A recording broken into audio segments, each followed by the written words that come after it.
நமஸ்காரம். நான் உமா விஜய் பேசுகிறேன். போய் தரிசனம் பார்த்த கோவில்களை பற்றி பதிவு போட்டுன்னு வரேன் என்னோடய யூடியூப் சேனலில். இன்றைக்கி 782வது பகுதியாக இந்த வருஷத்தில் பிப்ரவரி மாதம் கிட்ட இந்தியாவுக்கு போகிற சந்தர்ப்பம் கிடச்சி. அதுலேயும் என்னோடய அப்பா பிறந்த ஊர் திருநெல்வேலி, அங்கே போகணுங்கிற இதில் திருநெல்வேலிக்கு போகிற பாக்கியமும் கிடச்சிது.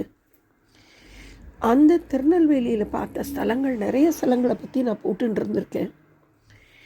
இப்போ அதில் இன்னும் ஒரு ஸ்தலத்தை பற்றின வரலாறு தான் நான் உங்களோட சொல்ல போகிறேன். திருநெல்வேலியை சுற்றி வர பார்த்தோன்னா நவசமுத்திரங்கள் அப்படின்ட்டு 9 சமுத்திரங்கள் இருக்குது. சமுத்திரம்னா கடல் மட்டும் இல்லை, நிறைய கடல் போல் ஜனங்கள் இருந்த இடம்னும் சொல்லப்படுறது. அதெல்லாம் என்னெல்லாம் கேட்டல்னாக்கா, அம்பா சமுத்திரம், ரவண சமுத்திரம், வீரா சமுத்திரம், ரெங்க சமுத்திரம், அது அரங்க சமுத்திரம்னு சொல்லுவாள். அப்புறமா வால சமுத்திரம், கோபால சமுத்திரம், வடமலை சமுத்திரம். அந்த வடமலை சமுத்திரங்கிறது தான் இன்றைக்கி வந்து பத்மநேரி அப்படின்னும் வடலைன்னும் சொல்லப்படுற இடம். ரத்னாகர சமுத்திரம், அதுதான் திருச்செந்தூர். இந்த திருச்செந்தூர் மட்டும்தான் தூத்துக்குடி மாவட்டத்தில் அமைஞ்சிருக்கு. இந்த நவசமுத்திரத்தில் இருக்கக்கூடிய கோவில்களை பற்றி போய் தரிசனம் பார்க்கணுன்னு சொல்லிட்டு எழுதி வச்சுட்டு போயிருந்தேன். அதில் இந்த ரவண சமுத்திரம்ங்கிறது வந்து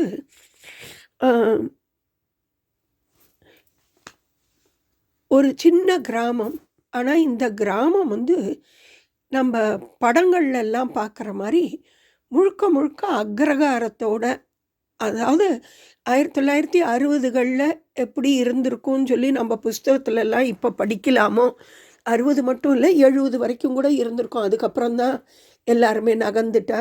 80க்கு அப்புறமா நிறையா கிராமங்கள் இல்லாமல் போக ஆரம்பிச்சது.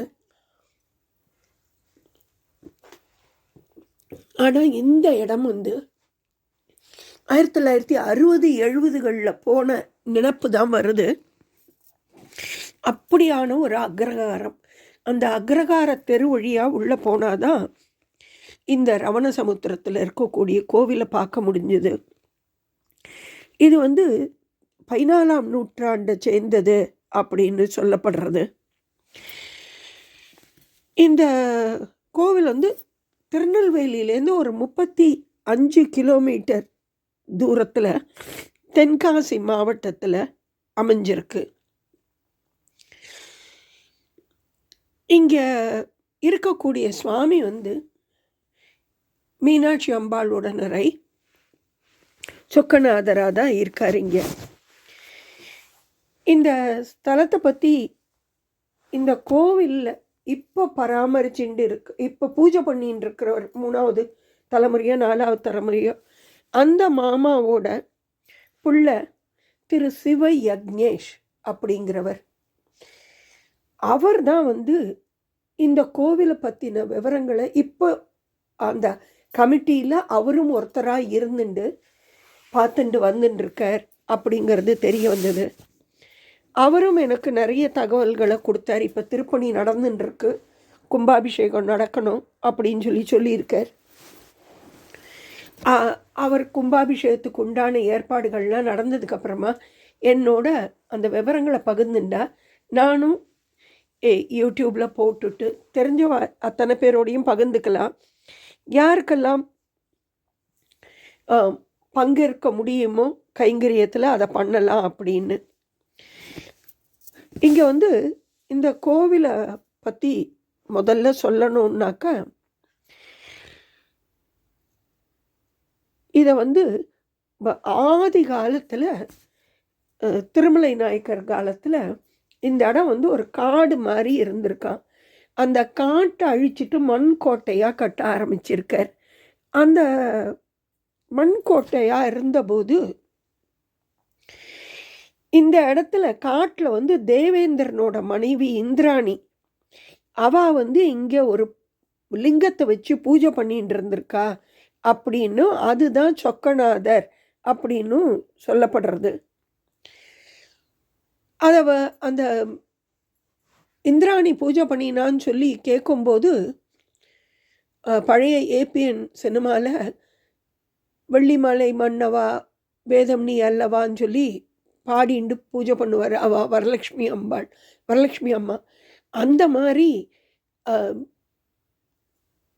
இந்திராணி தேவியால் பூஜை பண்ண ஸ்தலமோ இந்த இடம் அப்படின்னு நான் நினச்சிட்டேன். அதுக்கப்புறமா மதுரையை தான், இது பக்கத்தில் மதுரை இருந்து, இது மதுரை பாண்டி நாட்டில் இருக்கிறபடியா மதுரையிலேருந்து பிடி மண்ணை கொண்டு வந்து இங்கே வச்சு அதுக்கப்புறமா இங்கே நிர்மாணம் பண்ணி அம்பாள் வேணுமேன்னு சொல்லி மீனாட்சி அம்பாளை இங்கே அதுக்கப்புறமா பிரதிஷ்டை பண்ணியிருக்கார். இந்த ஊருக்கு ரவண சமுத்திரம்னு இருக்குது. சில பேர் ராவணன் நினச்சின்றா. ராவணருக்கும் ரவணருக்கும் வித்தியாசங்கள் கூட இருக்குது. இந்த ஊருக்கும் ராவணனுக்கும் சம்பந்தம் இல்லை. அதாவது ரவணப்ப நாயக்கர் அப்படிங்கிறவர் இருந்தாராம். அந்த ரவணப்ப நாயக்கருங்கிறவர் தான் இந்த அம்பாளை பிடிமண்ணை எடுத்துன்னு வந்து இங்கே பிரதிஷ்டை பண்ணி அவர் தான் இந்த பகுதியை ஆட்சி செஞ்சுட்டு இருந்தார். அந்த ரவணப்ப நாயக்கரோட பேராலேயே இந்த இடத்துல இந்த ஊருக்கு ரவண சமுத்திரம் அப்படின்னு பேர் வந்துடுது. அதுக்கப்புறமா வந்து பார்த்தோன்னாக்கா காடுவெட்டி ரங்கப்ப நாயக்கர் அப்படிங்கிறவர் சபாபதி மண்டபத்தை கட்டியிருக்கார். அதுக்கப்புறமா ஒவ்வொன்றா கட்டப்பட்டு இன்றைக்கி நம்ம பார்க்குற இந்த பெரிய கோவிலை பார்க்க முடிகிறது. ரொம்ப பழமையான கோவில் தான். 14ஆம் நூற்றாண்டை சேர்ந்தது அப்படின்னு சொல்லி சொல்லப்பட்டது. ஆதியில் இந்திராணி பூஜித்தபடியாலோ என்னமோ இந்த ஊருக்கு வந்து இந்திரபுரி அப்படிங்கிற பேர் இருந்திருக்கு. மதுரை மீனாட்சி அம்மன் கோவில் மாதிரியே தான் இங்கே வந்து பாண்டிய மன்னர்களால் சின்ன அளவில் இந்த கோவில் அவளோட இது பிரகாரமே கட்டியிருக்கா அப்படின்னு சொல்லப்பட்டது. இங்கே பக்கத்தில் பார்த்தோன்னாக்கா நம்மளோட பொதிகை மலையோட அடிவாரத்தில் தான் இந்த ஊரே இருக்குது. அவ்வளவு செழுமைன்னா போனால் விட்டுட்டு கிளம்புறதுக்கு மனசே வராது. இயற்கையோடு ஒன்றி இருக்குது. அந்த பொதிகை மலை அடிவாரத்தில் ஓடி வரக்கூடிய ராம நதியோட ஓரத்தில் தான் இந்த ஊர் அமைஞ்சிருக்கு. இந்த ஊரோட இந்த கோவிலோட தீர்த்தமும் ராம நதியாக இருக்குது. கோவிலோட ஸ்தல விருட்சம் வந்து வில்வமாக இருக்குது. இந்த ஊருக்கு பக்கத்துலேயே இருக்கிற ஊர் வந்து கடையம். அதாவது ஒரு 1.5-2 கிலோமீட்டருக்குள்ளே இருக்கிற ஊர் கடையம்னு சொல்லிட்டு. இந்த கடையம்ங்கிறது பேரை கேட்டாலே நிறைய பேருக்கு நம்மளுடைய முண்டாசு கவிஞன் பாரதியாரோட மனைவி செல்லம்மாளோட பிறந்த வீடு இருந்த இடம் கடையம்தான். அந்த கடையமில் இன்றைக்கும் அங்கே ஒரு வட்ட பாறையில் உட்கார்ந்துண்டு அவர் பாடின பாட்டு, பாரதியார் அங்கே உட்காந்து பாட்டு எழுதியிருக்கார் அப்படின்லாம் சொல்லப்படக்கூடிய விசேஷமான ஊர் கடையம் பக்கத்தில் இருக்குது இந்த ஊர். இந்த ரவணப்ப நாயக்கருங்கிறவர் இந்த பாண்டிய ராஜா காலத்தில் இருந்த ஒரு மந்திரி. அவர் தான் இந்த பகுதியை ஆண்டுன்னு இருந்தார். அதுக்கப்புறமா இன்றைக்கும் இந்த ஊரில் நடக்கிற 10 நாள் திருவிழா போது 4ஆம் நாள் திருவிழாக்கு அந்த ரவணப்ப நாயக்கரோட பரம்பரையில் வந்தவாளுக்கு தான் முதல் மரியாதை கொடுக்கப்படுறது அப்படின்னு. இந்த ஊரை வந்து தென்னகத்தின் கேம்பிரிட்ஜ் அப்படின்னு சொல்லக்கூடிய அளவுக்கு இருக்குது. இங்கே வந்து நிறைய நிலம் இந்த ஊருக்கு கிட்டத்தட்ட ஒரு 6 குளம் எல்லாம் இருந்திருக்கு. 1997லேருந்து இந்து அறநிலைத்துறைக்கு கீழே இந்த கோவில் வந்திருக்கு. 2001 கடைசியாக கும்பாபிஷேகம் ஆகியிருந்திருக்கு. அதுக்கப்புறமா 2013 நம்மளோட ஸ்ருங்கேரி மகா சன்னிதானம் இந்த ஊருக்கு வந்திருக்கார். ஸ்ரீ பாரதி தீர்த்த சுவாமி. அவர் வந்துட்டு இந்த கோவிலில் இந்த சிவயக்னேஷ்ங்கிறவரோட அப்பா பூஜை பண்ணுறத எல்லாத்தையும் பார்த்துட்டு அவ்வளவு சிறப்பாக எல்லாம் பண்ணின்னு இருக்காள். கோவிலுக்கு கும்பாபிஷேகத்துக்கு ஏற்பாடு பண்ணுங்கோ அப்படின்னு சொல்லிட்டு போயிருக்காராம். இந்த கோவிலை வந்து இப்போ ஸ்ரீ கிருஷ்ண பட்டர், அதான் ஸ்ரீ சிவயக்ஞேஷோட அப்பா, அந்த சிவாச்சாரியார் தான் பார்த்துட்டுருக்கார். அவர் தான் இங்கே கடையத்தில் இருக்கக்கூடிய ஒரு கோவிலையும் அவர் தான், வடக்கில் தான் இருக்குது, அந்த கடையத்தையும் அவர் தான் பார்த்துட்டுருக்கார். இங்கே வந்து தைப்பூசத்தில் 10 நாள் பிரம்மோற்சவம் நடக்குமா, சித்திரையில் திருக்கல்யாணம், அப்புறம் மகா சிவராத்திரி, ஆடி தபசு, ஐப்பசியில் முருகனுக்கு திருக்கல்யாணம், ஐப்பசியில் அன்னாபிஷேகம், அதை தவிர எல்லா பௌர்ணமி, பிரதோஷம், சதுர்த்தி, அஷ்டமி எல்லாமே இங்கே வந்து ரொம்ப சிறப்பாக நடக்கிறது. இங்கே நடக்கக்கூடிய இந்த திருவிழா காலத்தில் 10 நாளுமே வந்து அன்னதானம் போட்டு செய்கிறா. சஷ்டி முடித்த உடனே முருகருக்கு திருக்கல்யாண உற்சவமும் இங்கே ரொம்ப சிறப்பாக நடக்கிறது அப்படின்னு. இந்த கோவிலில் பிள்ளையார், அம்பாள், மீனாட்சி அம்பாள், ஈசன் சொக்கநாதர், அதை தவிர பார்த்தேன்னாக்கா பிள்ளையார், முருகர், ஆஞ்சநேயர், சனி பகவான், அப்புறமா குரு பகவான் எல்லாரும் இருக்கா. இந்த கோவில் வாசலில் வந்து பெரிய கோபுரம் எதுவும் கிடையாது. வாசலில் பார்த்தேன்னாக்கா தூணில் ஆஞ்சநேயர் வழிபடுற மாதிரி இருக்குது. அவரை தாண்டி உள்ளே போனோன்னா அதிகார நந்தி, அதுக்கப்புறம் சூரிய பகவான், அனுக்ஞ விநாயகர் இருக்கார், அப்புறம் சுவாமி சந்நிதி வந்துடுறது, நந்தி, கொடிமரம் எல்லாமே இந்த கோவிலில் வந்து காமி ஆகமப்படி பூஜைகள் நடந்துட்டுருக்கு. அப்புறம் பிரகாரத்தில் சுற்றி வரும்போது பார்த்தோம்னா சப்த மாதர்கள், தக்ஷணாமூர்த்தி, கன்னி விநாயகர், புஷ்கலா சமேத, பூர்ண புஷ்கலா சமேத சாஸ்தா, வீரபத்ரர், காசி விஸ்வநாதர், விசாலாட்சி, முருகர் வள்ளி தேவி யானையோட, அப்புறமா நவநீத கிருஷ்ணர், சந்திரர், சண்டிகேஸ்வரர், பைரவர், இப்படி எல்லாருமே இருக்கா. சுவாமிக்கும் அம்பாளுக்கும் தனித்தனி விமானமாக இருக்குது. சாலகோபுரம் தான் இருக்குது, ராஜகோபுரம் கிடையாது.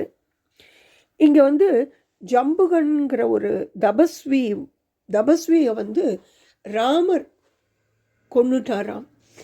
அந்த ராமர் கொன்னதுனால ஏற்பட்ட அந்த பிரம்மார்த்தி தோஷம் நீக்கிறதுக்கோசரம் இங்கே பாஞ்ச நதியில் அவர் ராமர் குளிச்சுட்டு இந்த தீர்த்தத்தில் இந்த தலை ஈசனை வழிபாடு பண்ணினாராம். அதனால் இந்த தீர்த்தத்துக்கு ராம நதி அப்படின்னு பேர் அப்படின்னு தெரிஞ்சினேன்.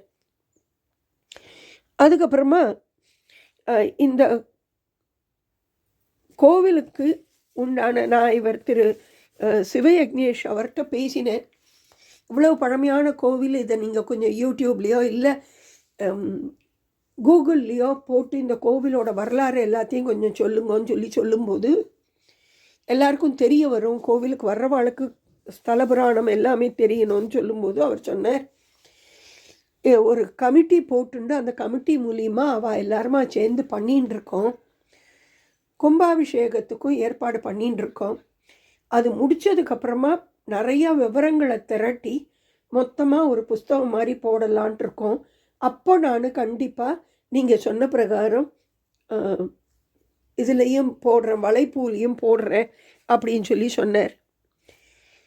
இந்த ரவணசமுத்திரம் மீனாட்சி அம்பாள் உடனுரை சொக்கநாதர் கோவிலுக்கு திருப்பணி விஷயமா யாராவது உதவி செய்யணும்னு நினச்சாலோ பங்கேற்கணும்னு நினச்சாலோ திரு சிவ யக்ஞேஷ் அவரை 8940910437 இந்த வாட்ஸ்அப் நம்பரில் நீங்கள் அவரை தொடர்பு கொள்ளலாம். இன்னும் ஒரு தடவை சொல்கிறேன், 8940910437. இப்படி பழமை மாறாமல் இருக்கக்கூடிய அக்ரகாரத்தையே போய் பார்க்கறதுக்கே கண்டிப்பாக யாருக்கெல்லாம் சந்தர்ப்பம் கிடைக்கிறதோ போய் திருநெல்வேலி பக்கம் போகிறவா இந்த கடையத்துலேருந்து ஒரு 1.5-2 கிலோமீட்டருக்குள்ளே இருக்கக்கூடிய இந்த கோவிலையும் போய் பார்த்து தரிசனம் பண்ணிட்டு வாங்கன்னு இந்த வீடியோ முடிக்கிறேன். இந்த வீடியோ பிடிச்சிருந்ததுன்னா லைக் பண்ணுங்க, கமெண்ட் பண்ணுங்க, ஷேர் பண்ணுங்க. நமஸ்காரம்.